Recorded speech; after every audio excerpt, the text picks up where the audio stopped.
Hello, my name's Helen. I'm making this video because I want to tell you about a very special experience I had in July 2019. Today is actually Friday the 11th of March. So I had this experience quite a while ago, and it has to do with the resurrection of Jesus. We're now in the fasting period of Lent leading up to Easter. I felt really just really called to make this video now. Yes, this was a very special experience. I've been questioning the resurrection of Jesus. How exactly did Jesus resurrect? For a long time, like years now. And I read the Bible every day. I actually grew up with Jesus because my mother came from a missionary family who were missionaries in Africa, in Malawi. And Jesus has always been very, very special for me. And I felt very close to Jesus as a child. I lost this a bit later, but I never stopped believing in Jesus. But over the last few years, Jesus has been very, very strongly with me. And yes, I study the Bible every day, and I often feel guided by Jesus to read particular passages and particular chapters, and I feel I get answers to questions, or I get guidance for a particular situation that I'm in. Or so to have this kind of communication with Jesus, to be able to talk to Jesus and feel Jesus guiding me, this is nothing new for me. This has been going on for years.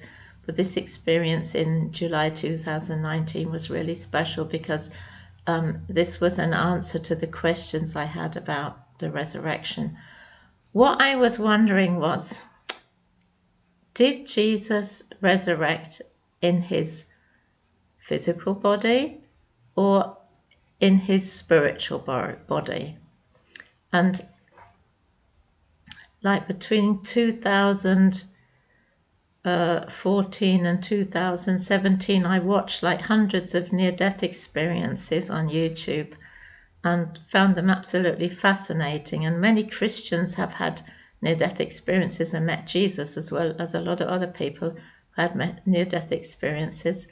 And they often say, that they left their body and on the operating table, or the body that was lying in a car wreck, and they went into this other world, and they found that they could look back and see their physical body lying on the operating table or at the scene of the accident, but they discovered that they had a new body, and they went into this other world, and then they met people who had passed on, like relatives and friends, and they had like new bodies, but they were recognizable. And this made, studying these near-death experiences, listening to these accounts on YouTube, made me feel more and more that it must have been Jesus's spiritual body that appeared to people. I mean, Jesus in his spiritual body appeared to people, especially because he was able to go through walls and doors, and he was able to appear and disappear instantly, and he could even take on different forms, and sometimes wasn't even recognizable as Jesus. We read in the Bible, he appeared to Mary Magdalene, he appeared to the disciples who had gathered in this upper room and had locked themselves in there for fear of the Jews who were after them, after the crucifixion. And he also appeared to the two disciples who were walking on the road to Emmaus, and they didn't even recognize him when he appeared to them. So it can't be his physical body. A physical body can't go through walls and doors. And I can't imagine how Jesus in his physical body can be still alive somewhere. A physical body needs food, and it doesn't make any sense to me that Jesus would be in his physical body out in space somewhere. he has to be spiritual now, like an angel. So I believe that Jesus left the earth as a spirit being, and it does say in the Gospels that when Jesus was crucified, he said, "Father, receive my spirit." And he also said to one of the thieves, "Today you will be with me in paradise." So he left his body as a spirit being, went to paradise, and the thief was also there with him. So then he must have come back on the Sunday morning as a spiritual being to appear to Mary and then over a period of 40 days to the other disciples. So if this is true, it leaves the question, what happened to his earthly body? Because when the women went on the Sunday morning to visit the tomb, the body was no longer there. So this was my question. What happened to the earthly body? Did it just disappear? Was it just consumed? And Jesus then, left as a spirit being? Or was it taken? And most of the time I was more or less believing that it was just consumed, it just disappeared. This was basically my theory before I had this experience in July 2019. Yeah, so I'm asking these questions. I really want to know what exactly happened. What exactly happened between the crucifixion and these appearances of Jesus, and how did he appear? And I decided I'm going to ask Jesus. I mean, I've been thinking about these things for years, and then I just decided Jesus knows what happens to his earthly body. He knows what happens, so I'm just going to ask Jesus. I mean, I asked Jesus about all kinds of things and get answers. So, yeah, I asked Jesus, what happened to your body? Because I'd already decided it was that he had appeared in his spirit. I'd read lots of books, lots of theological books, Christian books about the resurrection. And there are people who say it can't have been his spiritual body because he ate with the disciples. But I know the Bible quite well, and I know that in the Old Testament it's written that angels appeared to Abraham and to Lot and ate with them. So that's not an argument against Jesus being in a spiritual body like an angel, because if angels can eat, then Jesus could also eat. I mean, it's difficult to understand, but I mean, if we take the Bible as being true, somehow it would be possible for Jesus as a spirit being to eat if angels can do that. William Lane Craig, who's one theologian who's written a lot about the resurrection, he has the theory that the spiritual body of Jesus was like an angel. But he believes that the physical body was transformed into this angelic body. At least that's how I've understood his theory. So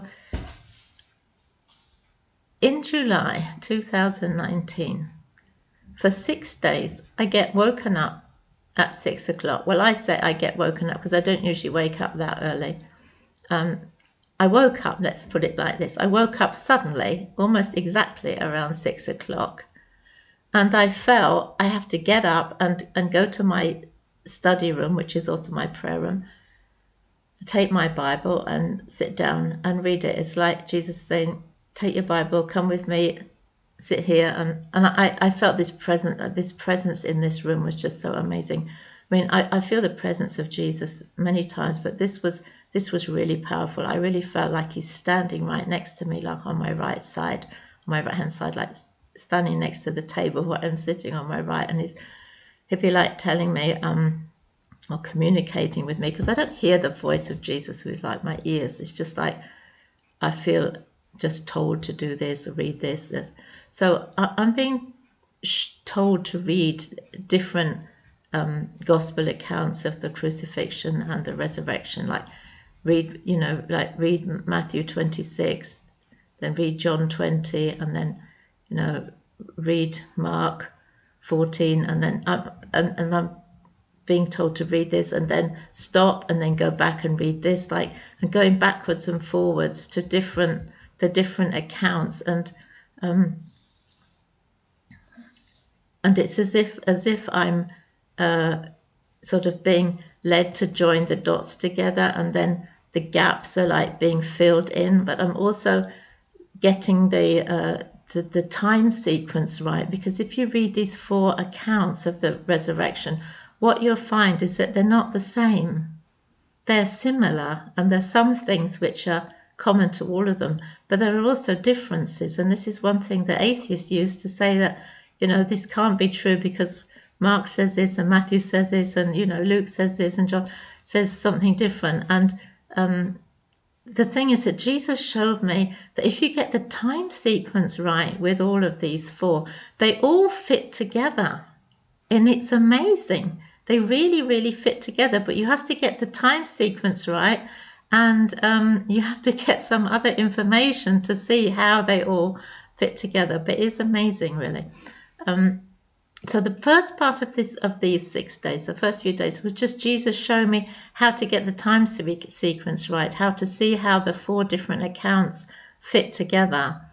And the last few days was like Jesus showing me how did the body disappear. And he started to get me thinking, who would have a motivation for taking this body? You see, Christians argue that the body can't have been stolen because the only thing that was valuable was the grave cloths, and they were left behind. So it's obvious that nobody stole the body for money. So what else would motivate somebody to steal the body? Well, the thing is that if you read Matthew's gospel, you can see that the chief priests bought, with the money that Judas had returned, his 30 pieces of silver, a field for burying foreigners on the Saturday. So immediately they bought this field for burying foreigners. Well, who are foreigners? People who are regarded as impure for the Jews and don't deserve to be buried within the city walls. So who do you think they were actually planning to bury in this burial ground? I think they were planning to bury Jesus there. That's why they had to buy this field so quickly. And then they would have his body out of sight. They could have fenced it off and just stopped people from going there, and that would be that as far as they were concerned. They never expected Joseph of Arimathea to go to Pilate and ask for the body, and for Pilate to grant him permission to take the body from the cross and put it in Joseph of Arimathea's own tomb in his own private garden with the help of Nicodemus. So this must have made Caiaphas and the chief priests really mad. They bought this place to put Jesus' body in, and now it's basically lying in state, and there's going to be all of Jerusalem coming there, and they're going to see the state of his body, because you have to remember this was all, the whole trial and crucifixion took place in the early hours of the morning. So the people are going to see, the state of his body, because he was not only crucified, he was also whipped. So you can imagine what the body looked like. And the people of Jerusalem, they loved Jesus. They'd welcomed him as he rode into Jerusalem on a donkey. And they were listening to him every day in the temple courts preaching. And it says in the Bible that Caiaphas had Jesus arrested in the middle of the night, because he couldn't do it during the day, because he feared the people and believed they would cause a riot. So it wasn't the people of Jerusalem who cried, "Crucify him." This was The mob that Caiaphas had got together, consisting of the temple guards and some other people who arrested Jesus in the middle of the night, and they were the ones crying, "Crucify him, crucify him." So Jesus gave me the feeling it was like about 40 or 50 people that had gone to arrest Jesus in the middle of the night and were there in front of Pilate the next day calling out, "Crucify him." So the people of Jerusalem who loved Jesus would have been shocked if they'd seen this. And this is why, this was another reason why Caiaphas wanted to have him buried under the ground, not visible to anybody, and to prevent, people visiting him and it becoming like a place of pilgrimage or something. So obviously Caiaphas was extremely disappointed. He's bought this place and now Jesus is lying in state. So he has to find a way to get the body out of the tomb. And, the high priests and the Pharisees, they can't touch a dead body because that'll make them impure, especially before the Sabbath. They can't do that. So they have to get non-Jews to take the body out. And so this is the plot that Caiaphas goes to Pilate, Pontius Pilate, the Roman governor, and says he needs Roman soldiers to guard the tomb because he's afraid that the disciples will come and steal the body. Do you think he was really afraid that the disciples would steal the body? I don't think that was the reason. You have to realize that these people are murderers, liars. They can steal, they can lie, they can do anything. If you could kill the Son of God, you're capable of anything. So I think that this was just a lie he told Pilate. But Pilate said, yes, okay, take a guard and seal up the tomb. So it says in the Bible, in Matthew's Gospel, that these chief priests and Pharisees were there on the Saturday at the tomb to seal it up. But what I was shown was that before they sealed it up, they took the body out and carried it to this burial site and put it underground. They buried it literally, covered it up with earth, so that it was gone, it's disappeared. And then they sealed up the tomb to make sure that nobody saw that the tomb was empty. And they put a huge boulder in front of it. Maybe there was already a stone, but then they put this huge boulder there. They sealed it up with this really heavy stone so that people couldn't just roll it away. And they put the guards there to make sure that nobody attempted to roll back the stone. But also what Jesus showed me, which was really shocking to me, was actually that the guards had orders to arrest anybody that came to the tomb, especially those who were known to be Jesus's disciples, because Caiaphas wanted to completely eradicate this belief in Jesus. He wanted actually not only to crucify Jesus, but to have the whole group killed. And this was the plan, that the guards were supposed to arrest the people and kill them, basically. And then what happens, as Jesus shows me, he's seeing Mary and the other women leaving their houses when it was still dark, going to the tomb early on Sunday morning, and he knows that the guards are there to arrest them. And this is why Jesus had this angel come down like lightning.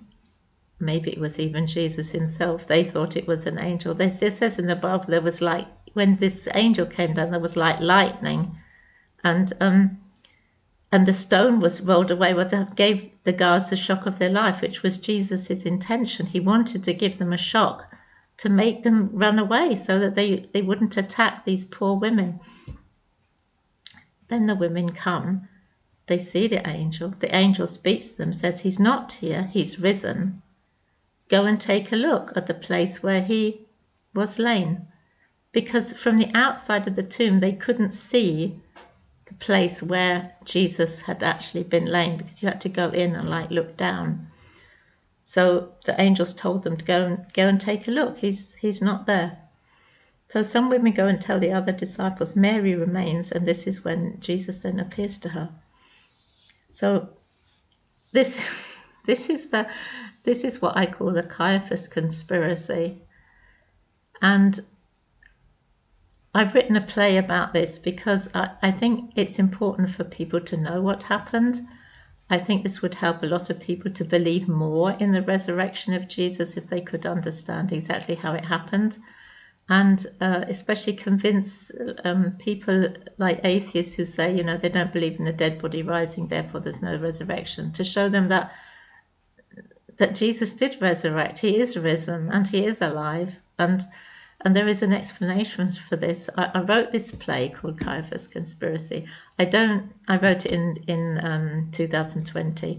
I don't yet have a theatre director to produce it. I don't have a venue. I don't have any actors.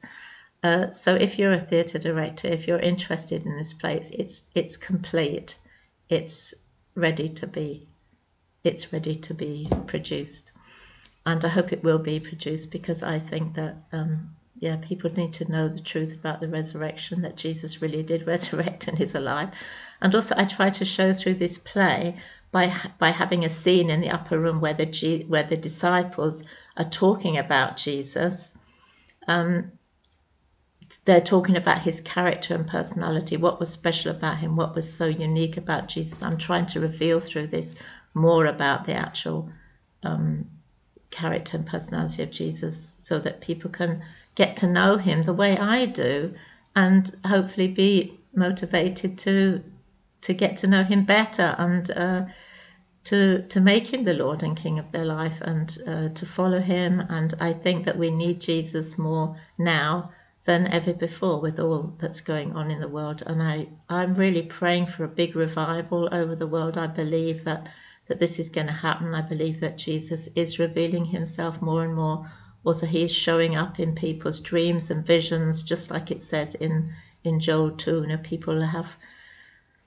People have visions. Your sons and daughters will prophesy. Young people have visions. Old people have dreams. This is happening all over the world. Jesus is making himself real. And I just hope that this play will be a contribution to that. So I hope this has been interesting for you.